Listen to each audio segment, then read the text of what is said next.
Welcome to the next video of Animation Universal.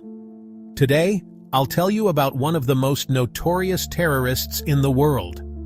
Mentioning his name brings to mind the horrifying tragedy of September 11th, a shockwave that shook the entire United States. This individual was responsible for countless atrocities and was vehemently condemned and hunted down by the US and the world. That person is none other than the supreme leader of the terrorist organization Al-Qaeda. Before we start the video, make sure you've subscribed to the channel so you don't miss any interesting and informative content.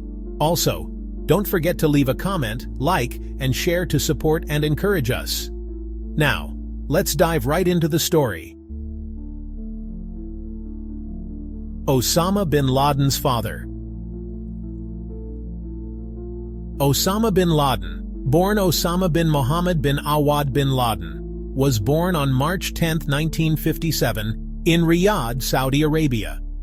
He was the son of construction tycoon Mohammed Awad bin Laden and Mohammed's 10th wife, Aliyah Ghanem, a Syrian. Bin Laden was the 17th of Mohammed's 52 children, but the only child from Mohammed's marriage to Aliyah Ghanem. Bin Laden's father began his career in the 1930s under relatively poor circumstances, working as a porter in Jeddah, Saudi Arabia. As a young laborer, Mohammed impressed the royal family with his construction projects at palaces, completing them at much lower costs than competitors while paying meticulous attention to detail. By the 1960s, he secured major government contracts for the expansion of the Mecca, Medina, and Al-Aqsa mosques. He became a prominent figure in Jeddah, proving that the secret to success lies in doing ordinary tasks extraordinarily well. When the city faced financial hardships, Mohammed used his wealth to pay the salaries of all government officials across the kingdom for 6 months. This act earned him immense respect in the community. As a father, Mohammed was very strict, insisting that all his children live under one roof and adhere to strict moral and religious codes. He treated his children, particularly his sons, as if they were already adults, demanding confidence and independence from a young age. However, bin Laden barely knew his father, as his parents divorced early on. After the family split, bin Laden's mother took him to live with her new husband, Muhammad al-Attas. The couple had 4 children together, and bin Laden spent most of his childhood living with his half-siblings and studying at Al-Thager School, which was the most prestigious high school in Jeddah at the time. His biological father later remarried twice more, and ceased fathering children when he died in a plane crash in September 1967. Portrait of a terrorist. To Osama bin Laden, Islam was not just a religion. It shaped his political beliefs and influenced every decision he made. By the late 1970s, he had become a devoted follower of Abdullah Azzam, a pan-Islamic scholar who believed that all Muslims should rise up in jihad to establish a unified Islamic state. This idea resonated with bin Laden, a young man disillusioned by the growing Western influence on life in the Middle East. Bin Laden graduated from Al-Thager School in 1976 and later attended King Abdul Aziz University in Jeddah, where he earned his degree in 1981. There are conflicting reports about his major. Some believe he studied public administration or civil engineering to contribute to the family's construction business. Shy and deeply religious. This was how Osama bin Laden's maternal relatives often described him in his youth. After the death of his father, Mohammed bin Laden, a construction tycoon, in a plane crash, 11-year-old Osama became increasingly withdrawn and despondent. At 17, he began growing a beard and immersed himself in religion. Not long after, it was discovered that Osama suffered from kidney problems, which exacerbated his depression. As the old saying goes, greed leads to ruin, and indulgence harms the kidneys. Despite his wealth, His chronic illness left him unable to enjoy life, and his fragile health meant he could face death at any moment. Wives and children. At the age of 18, Osama bin Laden married his first cousin, 14-year-old Najwa Ghanem, who had been promised to him. In 1976, the same year he graduated from Al-Thager School, their first child, a son named Abdullah, was born. As the saying goes, if you're not handsome, you should at least have stature. And bin Laden and Najwa went on to have an additional 10 children before separating shortly before the September 11th attacks. Bin Laden proved the saying, "Big families never go hungry," by marrying at least 4 more times. His second wife, Khadija, gave him 3 more children before their divorce in 1995. He then married 3 more women, Kyra, Siham, and Amal, remaining married to them until his death in 2011. These marriages added another 10 children to his total of 24. The last 3 wives stayed with him during his time in hiding after 2001. They, along with at least 8, and possibly as many as 12 of his children, were with him during the U.S. military raid in Abbottabad, Pakistan, where he was ultimately killed. At least 2 of bin Laden's sons were killed in U.S. military operations. Saad was killed in a drone strike in 2009, and in 2019, President Donald Trump announced that Hamza bin Laden had died in a counter-terrorism operation believed to have occurred between 2017 and early 2019. In 1979, after the Soviet Union invaded Afghanistan, bin Laden and his mentor Abdullah Azzam traveled to Peshawar, a city in Pakistan near the Afghan border, to join the resistance. While they did not become fighters themselves, they used their extensive networks to secure financial and moral support for the Afghan Mujahideen, resistance fighters. They also encouraged young men from across the Middle East to join the Afghan Jihad. Their organization, known as Maktab al-Khidamat, MEK, operated as a global recruitment network, with offices in far-off locations like Brooklyn and Tucson, Arizona. MEK provided fighters, known as Afghan Arabs, with combat training and supplies. Most importantly, it demonstrated to bin Laden and his associates that pan-Islamism could be turned into a practical reality. From hero to exile. Even as a young man studying at King Abdul Aziz University in Jeddah, bin Laden expressed conservative Islamic views and began leaning toward political activism. After the Soviet withdrawal from Afghanistan in 1989, bin Laden returned to Saudi Arabia to raise funds for a new and more complex mission. However, the pro-Western Saudi royal family became wary of his passionate rhetoric about global Islamism, fearing it could incite trouble within the kingdom. To silence him, they confiscated his passport and rejected his offer to send Afghan Arabs to guard the border after Iraq invaded Kuwait in 1990. To add insult to injury, they sought assistance from the infidel United States instead. Enraged by this dismissal, bin Laden vowed that one day it would be Al-Qaeda, not the Americans, who would prove themselves as masters of the world. His frustration grew as the U.S. military occupied Saudi Arabia during the Persian Gulf War, further widening the rift between bin Laden and the nation's leaders. He publicly criticized the Saudi government for its reliance on U.S. forces, believing their presence desecrated the Holy Land. After numerous attempts to silence bin Laden, the Saudi authorities ultimately expelled the former hero. He lived in exile in Sudan starting in 1992. The formation of Al-Qaeda.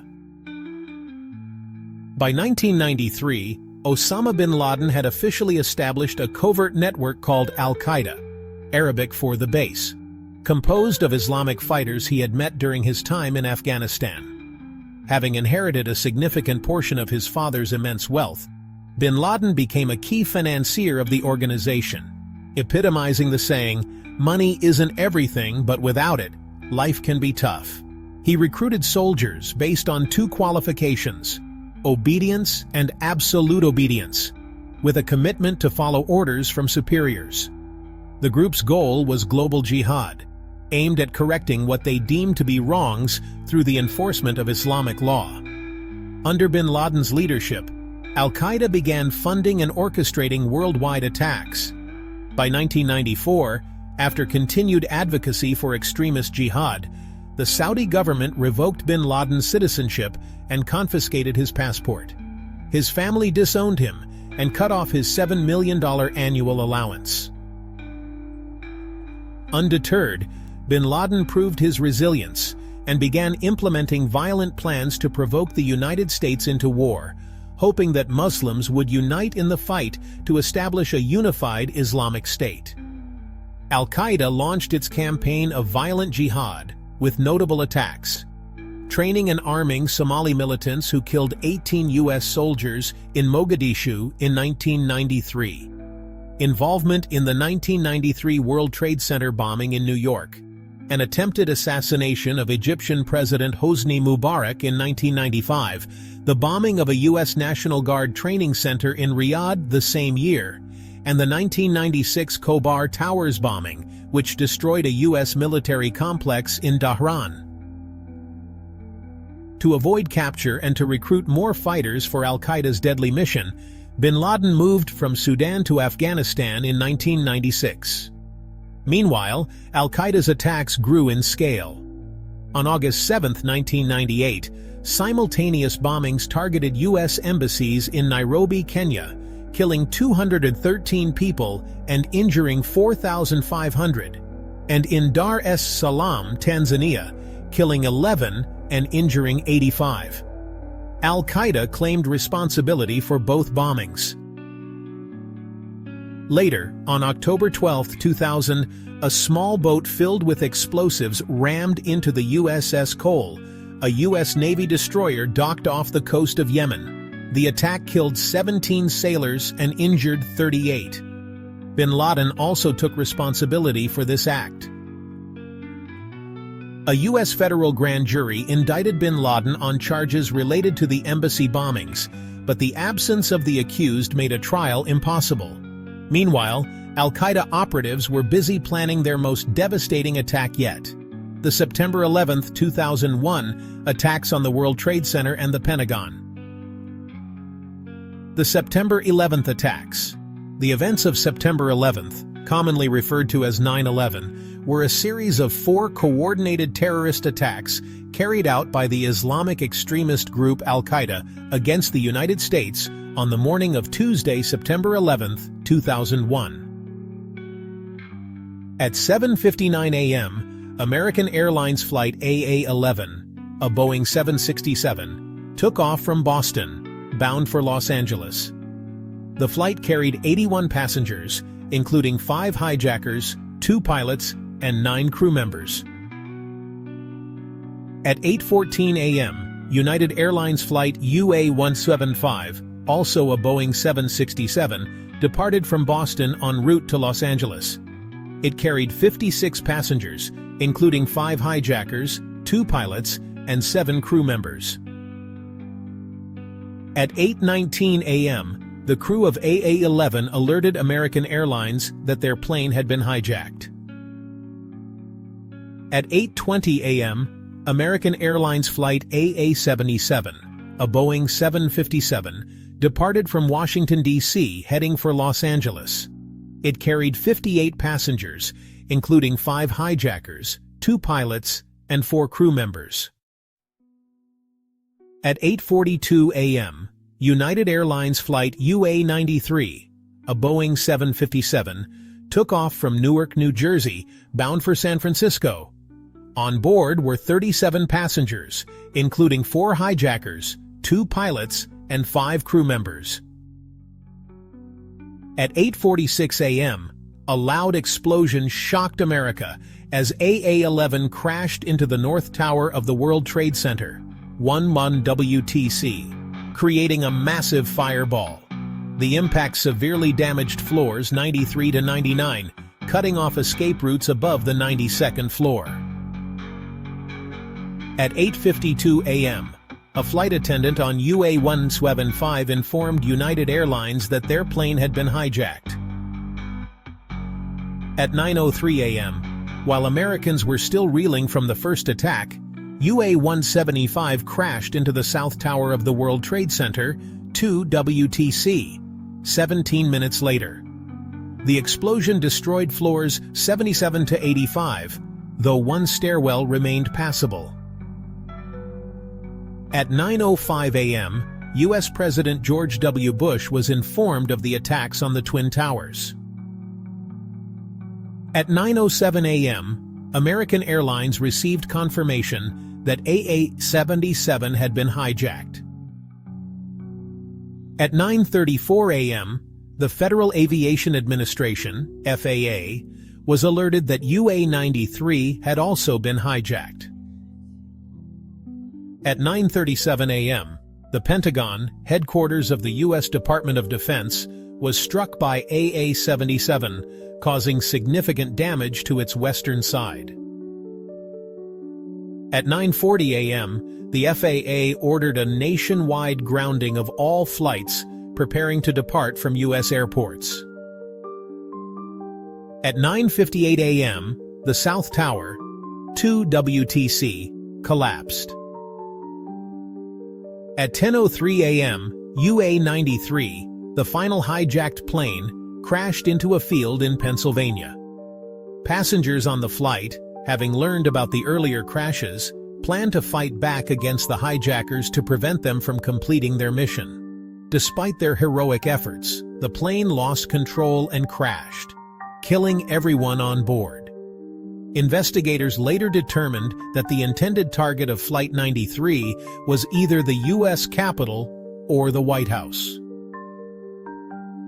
At 10:28 a.m., the North Tower, 1 WTC, collapsed after withstanding 1 hour and 42 minutes of damage, falling beside the rubble of the South Tower. These events marked one of the darkest days in American history, resulting in nearly 3,000 fatalities and forever altering the world's approach to terrorism and security. Immediately following the attacks, suspicion quickly centered on Al-Qaeda. In response, the United States officially launched the War on Terror, deploying troops to Afghanistan to overthrow the Taliban, who refused U.S. demands to expel Al-Qaeda from the country and extradite its leader, Osama Bin Laden. Many nations also enacted stricter anti-terrorism laws, expanding the authority of law enforcement and intelligence agencies to prevent further terrorist attacks. The destruction of the World Trade Center and surrounding infrastructure caused severe damage to New York City's economy and triggered a global economic recession.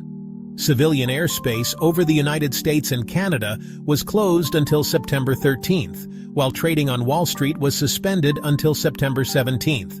Numerous facilities were shut down, evacuated, or suspended operations out of respect for the victims or fear of further attacks.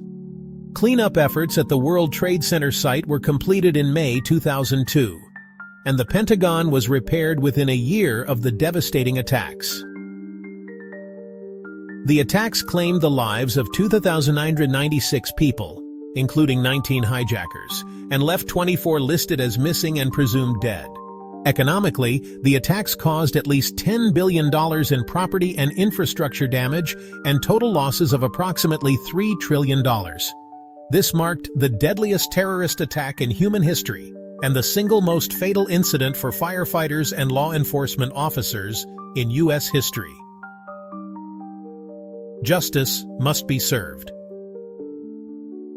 Even amid the frenzy of the global war on terror following 9/11, Bin Laden managed to evade capture. For nearly a decade, he remained in hiding, issuing decrees and taunts on radio and television, recruiting fervent young jihadists to his cause, and planning new attacks. Meanwhile, the CIA and other intelligence agencies searched for his whereabouts to no avail. Finally, in August 2010, they tracked Bin Laden to a compound in Abbottabad, Pakistan, about 35 miles from Islamabad.